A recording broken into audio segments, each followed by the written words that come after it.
దేవునికి మహిమ కలుగునుగాక. ప్రియమైన దేవుని బిడ్డలారా, ఆ అనుదిన వాక్యమును ఈ యొక్క వాక్యాన్ని వీక్షిస్తూ మీరెంతగానో దేవునిలో బలపడుతున్నారని నేను నమ్ముచున్నాను.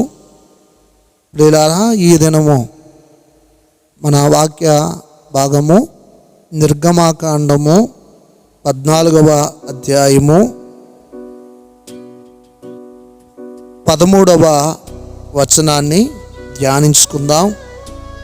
నిర్గమాకాండము 14వ అధ్యాయము 13వ వచనాన్ని ధ్యానించుకుందాం. అందుకు మోషే, భయపడుకుడి, యెహోవా మీకు నేడు కలుగజేయు రక్షణను మీరు ఊరక నిలుచుండు చూడుడి. మీరు నేడు చూచిన ఈ ఐగుప్తీయులను ఇక మీదట మరి ఎన్నడూను చూడరు. యెహోవా మీ పక్షమున యుద్ధము చెయ్యను, మీరు ఊరకయే ఉండవలనని ప్రజలతో చెప్పెను. నా ప్రియమైన దేవుని బిడ్డలారా, ఇక్కడ మన పితరులైనటువంటి ఇశ్రాయేలీలు ఒకానొక సందర్భంలో ఐగుప్తు యొక్క చెరలోనికి వారు వెళ్ళిపోయారు. కారణం ఏంటని మూలంలోనికి వెళ్ళి మనం చూస్తే, మన పితరుడైనటువంటి అబ్రహాము దేవునికి బలి అర్పించి ఆ బలిని దేవుడు అంగీకరించే వరకు అతడు నిలవలేక గాఢ నిద్రపోయాడు. అప్పుడు ఆకాశంలో ఎగిరేటువంటి పక్షులు లేదా గ్రద్దలు వచ్చి ఆ దేవుని యొక్క అర్పణను అపవిత్రం చేసినాయి.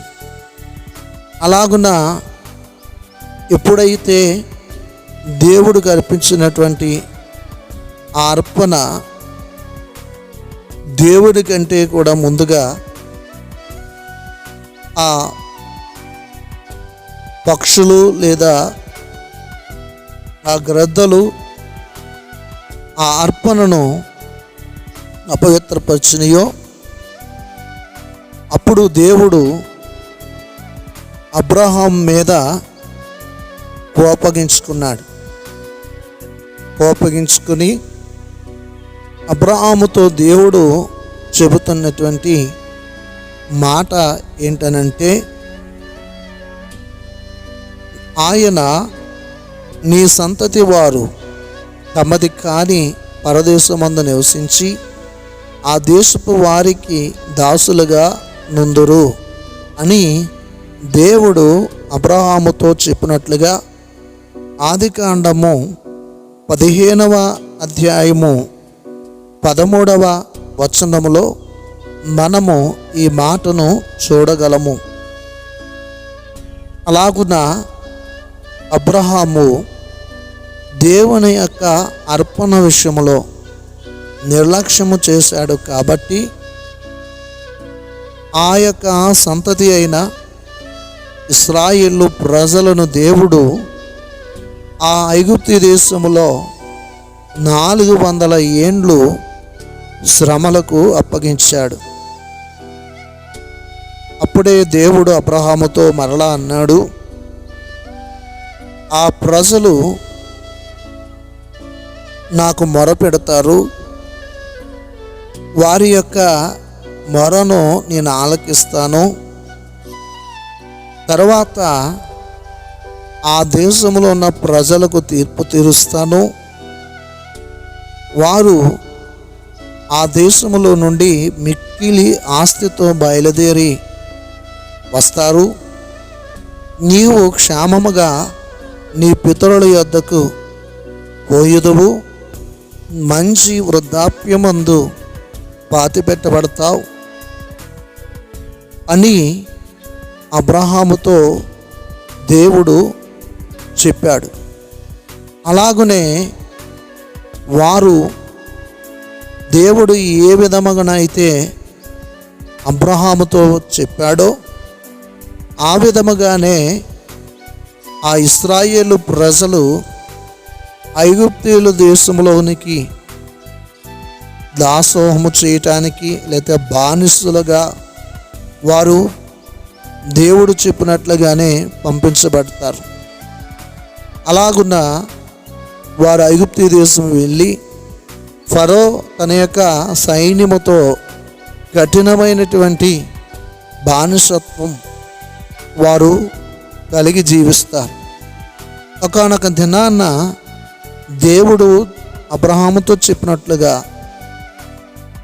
వారు ఐగుప్తీ రాజు పెట్టేటువంటి బాధలు తట్టుకోలేక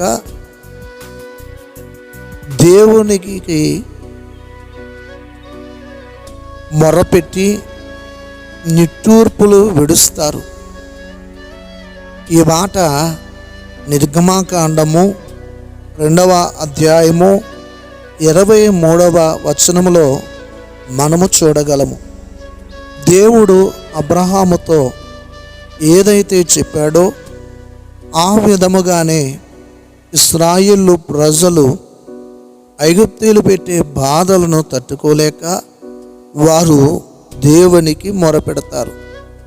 కనికరము కలిగిన దేవుడు వారి యొక్క మొరను ఆలకించి వారి నిట్టూర్పులను విడుచుట చూడలేక దేవుని యొద్దకు చేరినటువంటి ఆ మొరల నిట్టూర్పులను బట్టి దేవుడు వారి మూలుగులు విని అబ్రహాము, ఇస్సాకు, యాకోబులతో తాను చేసిన నిబంధనను జ్ఞాపకం చేసుకుంటాడు. దేవుడు ఇశ్రాయేలీయులను చూశాడు. దేవుడు వారి యందు లక్ష్యముంచెను అని మీకు చెప్పినట్లుగా నిర్గమాకాండం 2వ అధ్యాయము 23వ వచనము నుండి 25వ వచనము లోపు వరకు ఇవి మనము చూడగలం. దేవుడు వారి మొర ఆలకించి దేవుడు మన పితరులకు ఇచ్చిన వాగ్దానాన్ని జ్ఞాపకం చేసుకొని దేవుడు వారి యొద్ద లక్ష్యముంచాడు. అలాగున లక్ష్యముంచి దేవుడు ఇశ్రాయేలు ప్రజలని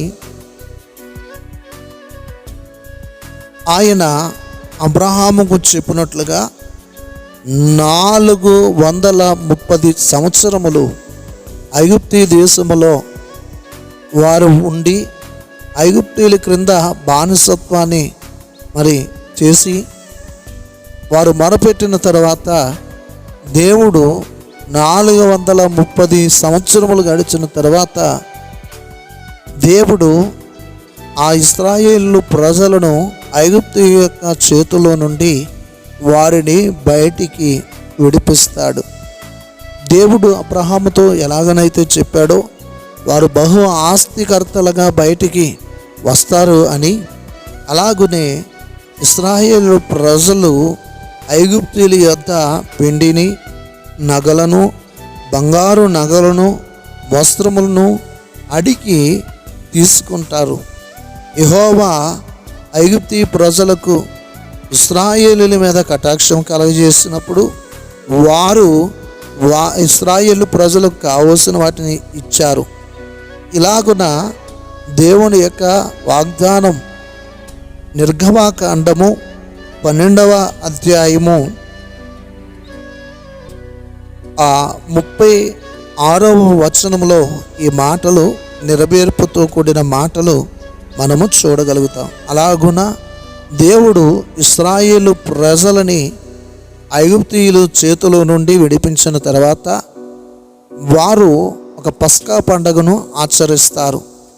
దేవుడు వారితో చెప్తాడు, ఇదిగో మీరు ఐగుప్తీ నుండి తెచ్చినటువంటి ఆ పిండి ముద్దతో పొంగని రొట్లు చేసి ఇదిగో మీరు నాకు పస్కాను ఆచరించవలను, ఇది మీకు ఒక కట్టడ. ఈ పస్కా అనేది దేనికి గుర్తు అని అంటే దేవుడు మమ్మలను ఐగుప్తీయుల్లో నుండి ఆయన మాకు విడిపించిన విడుదల సంవత్సరము లేదా విడుదల దినమని మిమ్మల్ని అడిగిన వారికి చెప్పడ్డని దేవుడు ఒక గొప్ప పండుగను ఇశ్రాయేలు ప్రజలకి అనుగ్రహించాడు. అంత మాత్రమే కాదు, సున్నతి అనేది కూడా ఇశ్రాయేలు ప్రజలకు దేవుడు ఇచ్చాడు. ఇలాగున్న వారు దేవుని యొక్క చేత ఐగుప్తీయుల చేతిలో నుండి విడిపించబడి గొప్ప ధనవంతులుగా దేవుడు పితరుడైనటువంటి అబ్రహాము, ఇస్సాకు, యాకోబుతో వాగ్దానం చేస్తున్నటువంటి ఆ మంచి దేశము, పాలు తేనెలు ప్రవహించేటువంటి కానాను దేశానికి వారిని నడిపించేటప్పుడు ఆయన వారికి పగలు మేఘస్తంభముగాను రాత్రి అగ్నిస్తంభముగాను దేవుడు వారితో ఉన్నట్లుగా మనము నిర్గమాకాండము 13వ అధ్యాయము 21-22 వచనాల్లో మనము చూడగలము.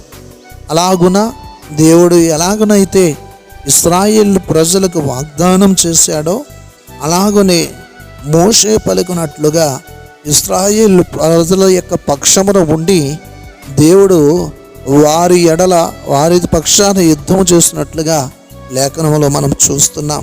నా ప్రియమైన దేవుని బిడ్డలారా, అలాగున్న మనకు కూడా మన జీవితాల్లో ఎన్నో భయంకరమైన శ్రమలు, శోధనలు, అలాగే అపవాది అయిన సాతాను దాస్యమనే కాడి క్రింద, లోకమనే దాస్యమనే కాడి క్రింద నలిగిపోతూ అనేక విధములైన భయముల చేత నువ్వు కృంగిపోతూ ఉన్నప్పుడు మన పితరులకు దేవుడైనటువంటి ఆ యెహోవా వారిని ఎలాగునైతే ఆ భయము నుండి విడిపించి వారి పక్షాన ఉండి వారిని గొప్పవారిగా చేసి ఆశీర్వదించాడో అలాగున మనలను కూడా మన పితరుడైన అబ్రహాముకి ఇచ్చిన వాగ్దానాన్ని బట్టి మనల్ని కూడా విడిపించి గొప్ప చేసి మనకు కూడా ఆయన తోడుగా ఉంటాడు అని చెప్పడానికి ఏమాత్రం సందేహం లేదు. కాబట్టి ప్రతి ఒక్కరూ కూడా దేవునికి మొరపెట్టి దేవునికి మూలుగులు విడిచి దేవుని ఎదుట ప్రార్థించినప్పుడు మీలో ఉన్న ప్రతి విధములైన భయములను పోగొట్టి దేవుడు గొప్ప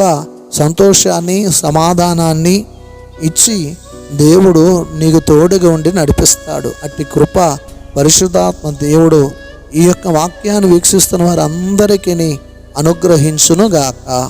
ఆమేన్. చిన్న ప్రార్థన చేసుకుందాం. మహాపరిశుద్ధుడైన ప్రేమగల తండ్రి, నీ పరిశుద్ధమైన పాదములకు వందనాలు ప్రభువా. ఈ యొక్క మాటలను నాయనా ఎవరైతే విన్నారో ఇదిగో ప్రభా, నాడు మన పుత్రుడైన యెహోవా ఇశ్రాయేలీయులకు ఎలాగనైతే ఆయన తోడుగా ఉండి పగలు మేఘస్తంభముగాను రాత్రి అగ్నిస్తంభముగాను ఆయన తన ప్రజలను నడిపించి దాస్యమనే కాడి క్రింద నుండి వారిని విడిపించి గొప్ప ఆశీర్వాదానికి కారకులుగా చేసి వారి భయమును పోగొట్టి గొప్ప నెమ్మదినిచ్చాడో అలాగున్న మాకును అనుగ్రహిస్తాడు అనే విశ్వాసం ప్రతి ఒక్కరికి మీరే దయచేయమని ఈ వాక్యం అందరి ఎన్నికల్లో దీవించి ఫలభరితంగా ఆశీర్వాదకరంగా ఉండినట్లు సహాయం మీరే దయచేయమని యేసుక్రీస్తు నామములో అడిగి వేడుకొనుచున్నాం తండ్రి. ఆమేన్. తండ్రి అయిన దేవుని యొక్క ప్రేమ, ఆయన కుమారుడైన యేసుక్రీస్తు వారి యొక్క కృప, పరిశుద్ధ ఆత్మను సహవాసము, ఆదరణ, కాపుదల, భద్రతయు ఈ వాక్యమైన వారందరికీ సర్వలోక పరిశుద్ధులకును సదాకాలం తోడై నడిపించును గాక. ఆమేన్. యేసు రక్తమే ఛాయం, ప్రభేసు రక్తమే ఛాయం, ప్రభేసు నామం సంపూర్ణ విజయం కలుగును గాక. ఆమేన్. ఆమేన్. ఆమేన్. దేవునికి స్తోత్రం. దేవుడు మిమ్మల్ని మీ కుటుంబాలను దీవించును గాక. ప్రభుచిత్తమైతే మరొకసారి అనుదిన వాక్యం అన్నటువంటి ఈ కార్యక్రమం ద్వారా మరింత దేవుని యొక్క వాక్యం ద్వారా మిమ్మల్ని బలపరచడానికి ప్రభు సహాయం చేయను గాక. ఆమేన్.